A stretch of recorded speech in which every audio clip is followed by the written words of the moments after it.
Hello दोस्तों, welcome to sleepy classes. तो आज के सेशन में 5 सवाल हम डिस्कस करेंगे इकोनॉमी से रिलेटेड। तो ये थोड़ा रिवाइज करते हैं, प्रीलिम्स के लिए प्रिपेयर करते हैं और अच्छे तरीके से। ड्रिल वही सिंपल सी है, आप सवाल देखेंगे, उसको आंसर करेंगे, फिर आप एक्सप्लेनेशन देखते हुए ये डिसाइड करेंगे कि आपका आंसर सही था या गलत। And at the end of the session आप अपना स्कोर कमेंट बॉक्स में मेंशन करेंगे। चलिए, तो पहला सवाल यहाँ पर है आपका फॉरेन पोर्टफोलियो इन्वेस्टमेंट से रिलेटेड। 2 स्टेटमेंट्स आपको दी गई हैं, बतानी है कि कौन कौन सी स्टेटमेंट्स यहाँ पर करेक्ट हैं। पहले में कह रहे हैं जो आपका नॉन रेजिडेंट इंडियन है वो भी रजिस्टर किए जा सकते हैं as a foreign portfolio investor in India. Second में कह रहे हैं जो आपका एफपीआई का रूट है ना, ये काफी ससेप्टेबल पाया गया है टू राउंड ट्रिपिंग।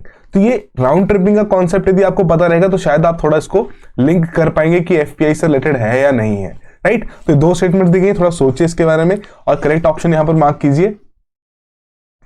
तो बेसिकली यहां बात हो रही है फॉरेन पोर्टफोलियो इन्वेस्टमेंट की। ये भैया जो एफपीआई इन्वेस्टर्स हैं इनकी रजिस्ट्रेशन किस तरीके से की जाती है, क्या यहां पर एनआरआईज भी एज अ एफपीआई रजिस्टर किए जा सकते हैं? तो भैया सेबी के रूल्स के हिसाब से ये स्टेटमेंट हमारी इनकरेक्ट है कि जी नहीं, एनआरआईज के लिए और भी मोड्स ऑफ इन्वेस्टमेंट्स हैं, उन्हें एज अ एफपीआई ट्रीट नहीं किया जाएगा। वहीं हम बात करें सेकंड स्टेटमेंट में जो राउंड ट्रिपिंग की बात की जा रही है, तो राउंड ट्रिपिंग का कॉन्सेप्ट बेसिकली क्या कहता है कि आपने कुछ सर्टेन चैनल्स यहां पर एस्टैब्लिश कर रखे हैं जिसके माध्यम से आपके देश से पैसा बाहर जा रहा है, आउटसाइड जा रहा है, और एफपीआईज के माध्यम से, इन्वेस्टर्स के माध्यम से दोबारा फ्लो बैक कर रहे हैं टू द कंट्री। राइट, तो मतलब एक तरीके से अगर आप ब्लैक को भी व्हाइट करने की कोशिश कर रहे हैं तो ये भी एक तरीका यूज किया जाता है। ठीक है, तो बिल्कुल ये एफपीआई रूट के साथ अटैच्ड है ये पर्टिकुलर रिस्क, जिसकी वजह से टाइम एंड अगेन सेबी जितने भी फॉरेन पोर्टफोलियो इन्वेस्टर्स उनको कहता रहता है, उनसे कंप्लाइंस मांगता रहता है कि भैया अपनी डिटेल्स दीजिए कि आपके पास जो आप पैसा इन्वेस्ट कर रहे हैं वो पैसा आ कहां से रहा है, कौन आपके यहाँ पर प्रमोटर्स हैं। राइट, तो यही चीज 2023-2024 में बार बार सेबी द्वारा रिआइटरेट की गई है। ऑलराइट, तो ये 2 स्टेटमेंट्स यहां पर दी गई थी। सेकंड स्टेटमेंट करेक्ट है जिसके बेसिस पर बी ऑप्शन हमारी यहां करेक्ट ऑप्शन है, और वही चीज आपको यहां पर एक्सप्लेनेशन में भी बताई गई है कि as per the SEBI FPI regulation 2019 की जो आपका नॉन रेजिडेंट इंडियन है इज नॉट एलिजिबल कि उसे एज एन एफपीआई यहां पर रजिस्टर किया जाए। उनके लिए नॉन रेजिडेंशियल एक्सटर्नल या फिर आपके जो नॉन रेजिडेंशियल ऑर्डिनरी अकाउंट्स हैं उनके माध्यम से वो पेमेंट्स या अपने उनके माध्यम से वो अपनी इन्वेस्टमेंट्स यहां पर कर सकते हैं। ऑलराइट, चलिए, तो ये बेसिक सी सवाल था। आई होप आप सभी ने इसको करेक्टली यहां पर मार्क किया हो। अगला सवाल यहां पर देखते हैं, एसेट रिकंस्ट्रक्शन कंपनीज, नाम तो आपने जरूर सुना होगा इनका। राइट, बैड बैंक्स का भी नाम इन्हें यहां पर दिया जाता है। So these companies are the specialised agencies जो कि फैसिलिटेट करती हैं in the bad loan resolution of the banking system. तो इससे रिलेटेड कोई एक स्टेटमेंट यहां पर है जो कि इनकरेक्ट है। आपको बताना है कि कौन सी स्टेटमेंट है जो कि इनकरेक्ट है। पहले में कह रहे हैं कि इन्हें भी यहां पर कैपिटल एडिक्वेसी रेशियो मेंटेन करनी रहती है जैसे कि बाकी बैंक्स के केस में।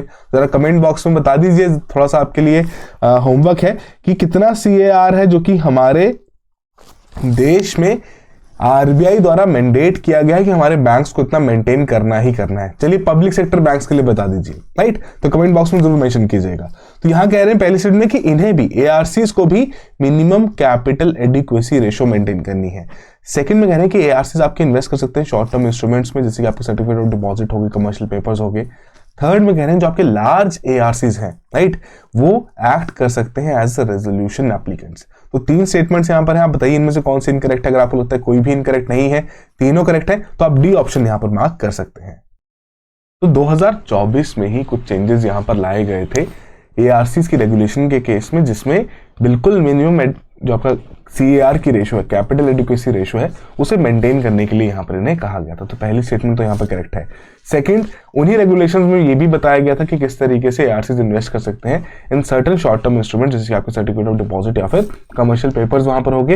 एंड अपार्ट फ्रॉम दैट जो आपके रेजोल्यूशन एप्लीकेंट्स हैं, अब आप सभी को पता होगा कि as per the insolvency and bankruptcy code आपकी जो इंसॉल्वेंसी की प्रोसीडिंग्स हैं उनके द्वारा वहां पर हैंडल की जाती हैं। कुछ आपके रेजोल्यूशन एप्लीकेंट्स वहां पर आते हैं और वो हेल्प करते हैं ऐसी कंपनीज को कि कैसे उनका यहाँ पर जो दिवाला यहाँ पर आया है या बैंक्रप्सी जो यहाँ पर वो डिक्लेयर कर रहे हैं, इंसॉल्वेंसी जो यहाँ पर चाहते हैं, उसकी प्रोसेस को यहाँ पर फैसिलिटेट किया जा सके। तो ऐसे एआरसीज जो कि बैंक को ऑलरेडी हेल्प कर रहे हैं ऐसे अपने उनके बैड लोन्स को हैंडल करने में, उनके रेजोल्यूशन प्लान्स यहाँ पर फॉर्मुलेट करने में, तो जो लार्ज एआरसीज हैं जिनका कैपिटल साइज है, जो नेट ओन्ड फंड है वो 1000 करोड़ से ज्यादा का है, तो जी हाँ, वो भी यहाँ पर as a resolution applicant act कर सकते हैं। तो तीनों स्टेटमेंट्स करेक्ट होने की वजह से डी ऑप्शन हमारी यहां पर करेक्ट ऑप्शन है कि डी की none of the statement is incorrect in this particular question. Right, तो आई होप आपने भी यही आंसर मार्क किया हो। थोड़ा माफी चाहूंगा, थोड़ा गला खराब है राइट। तो वही कहानी आपको बेसिकली यहाँ पर भी बताएगी कि एसेट रिकंस्ट्रक्शन कंपनीज क्या हैं, किस तरीके से रजिस्टर की जाती हैं, सरफेसी एक्ट के हिसाब से यहाँ पर की जाती हैं, एंड एआरसीज को मेंटेन करना है यहाँ पर सीआर ऑफ 15%, राइट। तो जो आपसे होमवर्क पूछा गया था पब्लिक सेक्टर बैंक्स के लिए कितना है, तो जरा एक रेशो वहां पर जरूर मेंशन कीजिएगा कमेंट बॉक्स में। ऑलराइट, तो यही कहानी आपको बताई गई है इस पर्टिकुलर एक्सप्लेनेशन में। अगेन आई एडवाइस कि एक्सप्लेनेशन बहुत क्रूशियल है आपके नोट्स के लिए, तो जरूर इन्हें अपने नोट्स में ऐड कीजिएगा। ऑलराइट, आगे बढ़ते हैं। बात हो रही है इंडिया मॉरिशस टैक्स ट्रीटी के बारे में। Again one of the worst question जो कि आपको करंट अफेयर रिलेटेड ही है कि रिसेंटली करंट अफेयर्स में चीज देखने को मिली है। तो यहां पर कुछ स्टेटमेंट्स दी गई हैं, कौन सी स्टेटमेंट करेक्ट है वो यहां पर बताना है। पहले में कह रहे हैं कि जो आपका रिवाइज टैक्स एग्रीमेंट था बिटवीन दिस दो particular economies India and Mauritius, उसे रिवाइज किया गया था जो 2016 में। उसके चलते ये रिवाइज एग्रीमेंट अलाउ करता है इंडिया को कि वो टैक्स कर सकता है capital gains from the transactions in shares जो कि राउट किए जा रहे हैं मॉरिशस के थ्रू। सेकंड करें जो आपका प्रिंसिपल पर्पस टेस्ट है, इसका ऑब्जेक्टिव है कि वो डिनाई करे tax treaty benefits to the arrangements जो कि डिजाइंड है सिर्फ और सिर्फ टैक्सेस को अवॉइड करने के लिए। अब देखिए यहाँ पर जो डबल टैक्सेशन अवॉइडेंस एग्रीमेंट का कॉन्सेप्ट है वो भी आपके लिए इंपॉर्टेंट बन जाता है। एंड अपार्ट फ्रॉम दैट जो प्रिंसिपल पर्पस टेस्ट का जो कंडीशन उन्होंने यहाँ पर इंप्लीमेंट किया था फॉर दिस पर्टिकुलर ट्रीटी, वो क्या है वो भी यहाँ पर समझना बहुत जरूरी है। तो थोड़ा सोचिए इसके बारे में, करेक्ट आंसर मार्क कीजिए, फिर हम दोनों चीजों के बारे में यहाँ पर बात करेंगे। तो देखिए यहाँ पर इंडिया और मॉरिशस की जो टैक्स ट्रीटी है उसके चलते, बहुत पुरानी टैक्स ट्रीटी से कुछ नया है, बहुत पहले से चल रहा था, बट बिफोर 2016 कहानी इस तरीके से थी कि जो भी यहाँ पर इन्वेस्टमेंट्स की जाती थी, मॉरिशस के एंड से कोई इन्वेस्टमेंट की जा रही है, इंडियन कंपनीज में इन्वेस्ट कर रहे हैं, वहां से वो मुनाफा कमा रहे हैं, कैपिटल गेन्स हो रहे हैं। जब वो कैपिटल गेन्स ट्रांसफर किए जाते थे मॉरिशस में, तो बिफोर 2016 उन कैपिटल गेन्स पर टैक्सेशन नहीं लगाई जाती थी, है ना, अलाउ नहीं किया गया था कि चलो छोड़ दिया जाए, राइट। बट 2016 में बोला गया कि नहीं, अब थोड़े बहुत कैपिटल गेन्स तो यहाँ पर लगाने ही पड़ेंगे तभी बात बनेगी, राइट। तो पहली स्टेटमेंट उस हिसाब से बिल्कुल करेक्ट है। बट अब ये देखा गया कि बहुत सारी ऐसी इन्वेस्टमेंट्स हैं जो कि मॉरिशस के थ्रू ही रीराउट की जा रही हैं। हालांकि जो इन्वेस्टर है वो मॉरिशस से बिलोंग भी नहीं कर रहा, बट किसी तरीके से मॉरिशस से वो राउट कर रहे हैं उन इन्वेस्टमेंट्स को, ताकि उनको इस इंडिया मॉरिशस टैक्स ट्रीटी के बेनिफिट्स मिल सके, राइट। तो इसमें क्या बोला गया कि प्रिंसिपल पर्पस टेस्ट यहां पर इंप्लीमेंट किया जाएगा, जिसके बेसिस पर इवैल्यूएट किया जाएगा कि यहां जो इस ट्रीटी के बेनिफिट्स लेने वाले बेनिफिशियरीज हैं, क्या सिर्फ और सिर्फ उनका ऑब्जेक्टिव टैक्स अवॉइडेंस का है। यदि ऐसा पाया गया तो उन्हें इस ट्रीटी के बेनिफिट्स नहीं मिलेंगे, जिसके बेसिस पर दोनों स्टेटमेंट्स यहां पर करेक्ट है। सी ऑप्शन हमारी यहां पर करेक्ट ऑप्शन है।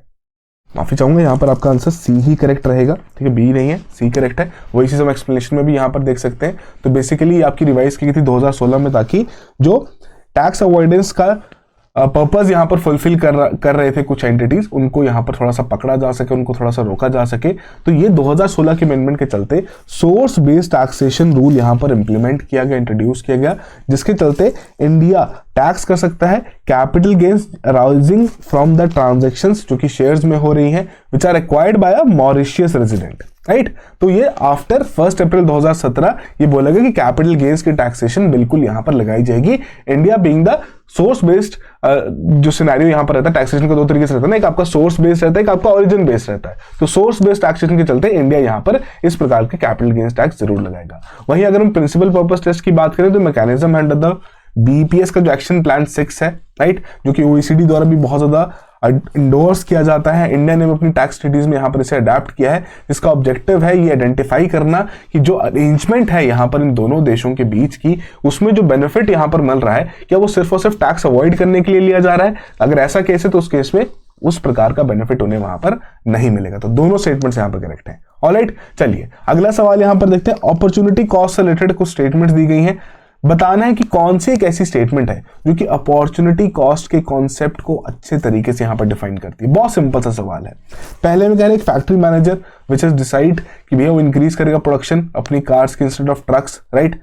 सेकंड में कह रहे हैं कि फार्मर्स यहां पर नई इरिगेशन सिस्टम यूज करता है ताकि अपनी क्रॉप यील्ड यहां पर बढ़ा सके। थर्ड में कह रहे हैं गवर्नमेंट बिल्ड करती है एक नया एयरपोर्ट ताकि टूरिज्म को बूस्ट किया जा सके, बट प्रोजेक्ट को थोड़ा लंबा समय लग जाता है टाइम को कंप्लीट करने में। फोर्थ में कह रहे हैं स्टूडेंट अपनी डिग्री के लिए पे करते हैं by working part time to cover the tuition fees. तो क्या लगता है कि अपॉर्चुनिटी कॉस्ट के प्रिंसिपल को कौन सा एक ऐसा पर्टिकुलर स्टेटमेंट है जो कि बेस्ट तरीके से यहां पर डिफाइन करता है या इलस्ट्रेट करता है। तो बेसिकली अपॉर्चुनिटी कॉस्ट का प्रिंसिपल क्या कहता है कि देखिए जब भी आपके पास दो ऑप्शंस रहेंगी, राइट, ऑप्शन 1 एंड ऑप्शन 2, और आप कभी भी अगर कोई भी ऑप्शन चूज करते हैं, मान लीजिए आपके द्वारा ऑप्शन 2 चूज की गई, जैसे मैं सिंपल सा एक और सवाल यहाँ, एक और एग्जांपल यहाँ पर हम डाल सकते हैं कि आपके पास ऑप्शन था कि कंपनी ए में इन्वेस्ट करना है, कंपनी बी में इन्वेस्ट करना है, राइट। आपके पास यहाँ पर 1000 रुपए अवेलेबल थे, ठीक है जी।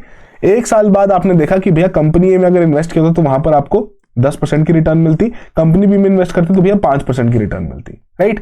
तो यहां पर यदि वहां पर डिसीजन लिया जाए कि ऑप्शन ए एग्जीक्यूट करना है, ऑप्शन 1 एग्जीक्यूट करना है, तो उस केस में ये 5% के बेनिफिट्स हैं जो कि आपने मिस आउट कर दिए हैं, राइट। हालांकि आपको ज्यादा बेनिफिट मिला, बट हाँ 5% का जो बेनिफिट आपको वहां मिल सकता था वो आपने मिस आउट कर दिया। तो that means that is your opportunity cost, कि जब भी दो ऑप्शंस के बीच में चूज किया जाए तो दो बेनिफिट आप यहां पर मिस आउट कर रहे हैं, उसे हम अपॉर्चुनिटी कॉस्ट कहते हैं। तो बेसिकली जो ऑप्शन ए है कि जहां पर फैक्ट्री मैनेजर ने डिसाइड किया कि कार्स की प्रोडक्शन को यहां पर इंक्रीज करते हैं, ट्रक्स की थोड़ी कम कर देते हैं, तो उस केस में एक अपॉर्चुनिटी कॉस्ट का प्रिंसिपल लगाया गया कि जी हाँ, कार्स की सेल ज्यादा हो रही है, ट्रक्स की उतनी नहीं देखने को मिल रही, तो क्यों ना कार्स की सेल्स यहां पर बढ़ाई जाए ताकि कम से कम अपॉर्चुनिटी कॉस्ट यहां पर देखने को मिले। ताकि हालांकि यही यहां पर ऑब्जेक्टिव रहेगा ना, जब भी आपके दो ऑप्शन होंगे आपका क्या ऑब्जेक्टिव रहेगा कि जो भी ऑप्शन आप यहां पर चूज ना करें उससे आपको बहुत ही कम बेनिफिट मिले, है कि नहीं, और जो आप चूज करें उससे आपको ज्यादा बेनिफिट मिले। तो हमेशा अपॉर्चुनिटी कॉस्ट कम ही रहनी चाहिए, राइट। तो यही प्रिंसिपल यहां पर